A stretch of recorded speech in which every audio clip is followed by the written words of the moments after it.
today we have a whole bunch of different dishes. So we have our breaded shrimp, we have our fried fish with some onions and tomatoes. Next we have what we call waakye in Ghana. This is just rice and beans. And last but not least, we have some drumsticks, both breaded and regular. So let's get started. Alright, so here I have my black-eyed beans cooking, and I have these soaking overnight. So they are already pretty soft, so they won't need to be cooked for too long, but they're still hard.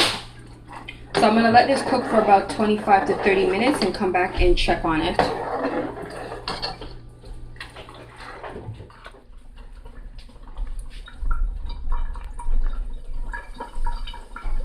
So I just added a teaspoon of baking soda, and this is what's going to give it its dark signature color once you add your rice.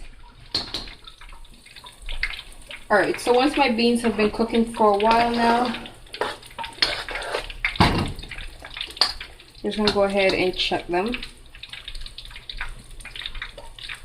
As you can see, it's pretty much cooked almost all the way through.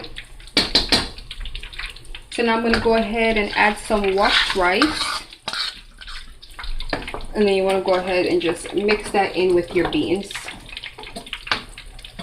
Don't worry guys, once it's cooking, the color will start to form and it'll start to darken up very nicely. See, it's already dark, but it will get darker. Alright, you want to go ahead and add salt for taste. You want to make sure your pot is well salted. You want to make sure your rice has enough. And then you want to mix that in. Add water if you need it. So once you've mixed this in and combined everything, you just want to go ahead and just cover this and bring it to a boil, and then turn your stove down and let it simmer. And that's pretty much it. So I'm just checking that now that the water is all dried down. And it looks pretty good. If you want yours a little bit more on the mushy side, you just add a little bit more water. Smells really good. And you can go ahead and serve this.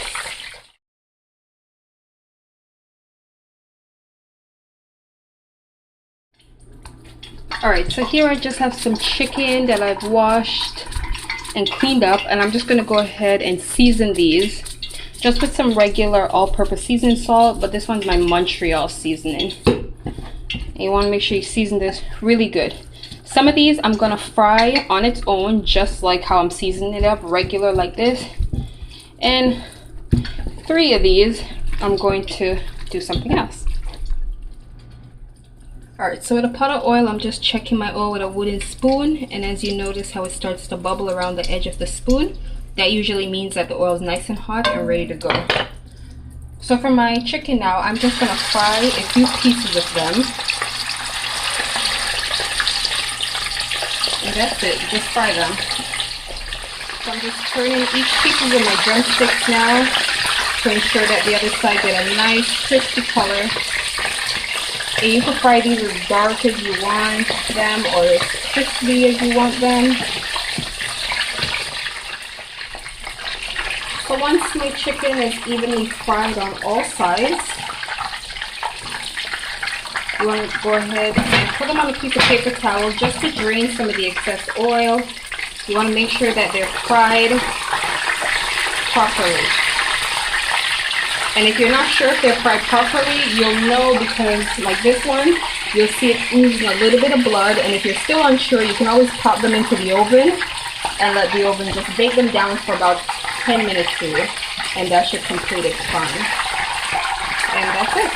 So I'm just going to let these 2 fry for a bit more. Okay, so here I have some cornstarch mixed in with some flour. And then here I have my breadcrumbs. And I'm just going to crush a few pieces of cornflakes, crumbles, and add this to my seasoned breadcrumbs. Just a few pieces, and then mix that together. Now we come back to our flour and our cornstarch, and I'm just going to crack 1 egg. And then you want to make like a mixture with this. So you might need about 1 or 2 eggs. Or you could just add a little bit of water. It really all depends on you. Add a little bit of water to mine. And then you just want to mix this until it's nice and liquefied. Like a thick creamy paste. So I'm just adding a hint of salt to this. Just a bit. So once that is done, I'm going to take each pieces of my drumsticks now and I'm just going to coat this within my little batter here. I want to make sure you coat that very well and just give it a few seconds to drain off. You can leave the skin on or you can take it off. It's really about what you prefer. After I'm done, I'm just going to drop this bad boy right into the breadcrumbs and sprinkle that breadcrumbs all over it. Alright, so it's been a few minutes, so as you can see, my oil is nice and hot by my wooden spoon and ready to go. And now I'm just going to drop my chicken right into that. I think my little pot here can hold the two of them. Here I have some fish pieces that I have here, and I'm just going to go ahead and season these. You can season these however way you like. This is white perch. The fish that I'm using, that's the name of it, is called white perch. And we're gonna go ahead and fry these bad boys once we season them. So you want to ensure that they have enough seasoning salt on them so it has a little bit of taste. You can use salt also.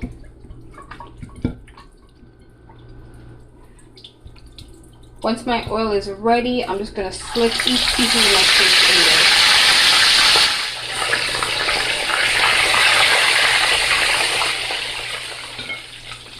Alright, so once your fish has gotten fried on one side, you want to turn it onto the opposite side. And then you want to let the other side get fried too, and then you want to put them to drain on a piece of paper towel once they're all done frying. So here I have a piece of tomato, and I'm just going to cut a piece of this. And I'm just going to slice these up into little squares.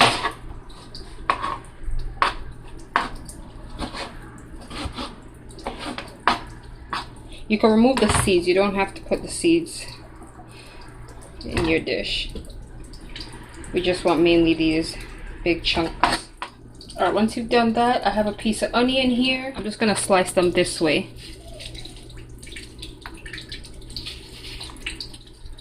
Here I have a small piece of Scotch bonnet pepper, and I'm just going to use a bit of this and just slice them into thin little strips. And now we bring our plate of fish back, and then you just want to just line these up just nicely, almost like decorate your fried fish with it. However way you like it or want to present it. And then you just want to place some of these all over your fish. To the side, because these can be eaten just as they are. You can season these lightly with a little bit of salt before you add them onto your dish. And then for the pepper lovers, you know, you just drop a few pieces of the Scotch bonnet pepper on there in certain places. And you're done. Alright, so next I'm preparing these shrimp that I got from the Chinese supermarket, and they already come breaded. It's just that it's for you to season them and fry them yourself. So this is what they look like out of their package, and I'm just placing these individually on a plate so I can layer them out so I can get ready to season them with the seasoning of my choice. So in a bowl, I'm just combining a little bit of salt, some mixed herbs, a little bit of garlic, and this one is crushed chili. So a little bit of garlic and crushed chili, and a few little basil leaves.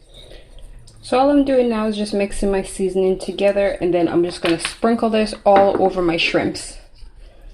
You can season yours however way you like.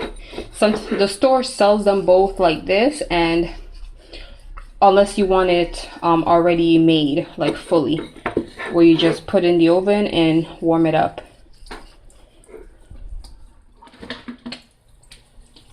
So here I have some oil heating in the pot, and once that is hot, you just want to drop each of your breaded shrimp into this and let those just come to a nice golden crisp color. You don't want to do too much at once, because remember they're cold, and then this will bring down the temperature of the oil also.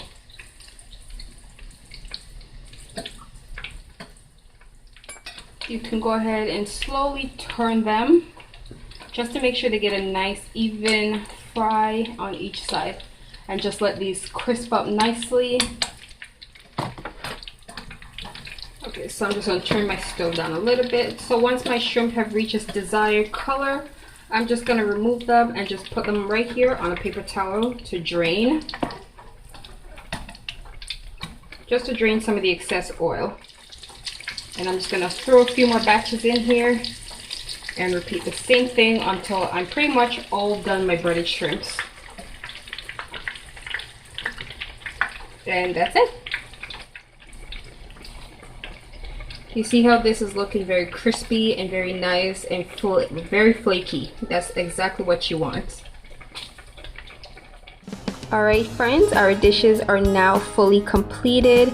This is just a combination of the Ghanaian dishes and a few of hubby's favorite dishes because it is his birthday today. So don't be afraid to try out any of these dishes. Actually quite easy and very delicious. So I hope you guys enjoyed this video. Don't forget to like, subscribe, and stay tuned for our Ghanaian groundnut soup dish coming up next. Bye!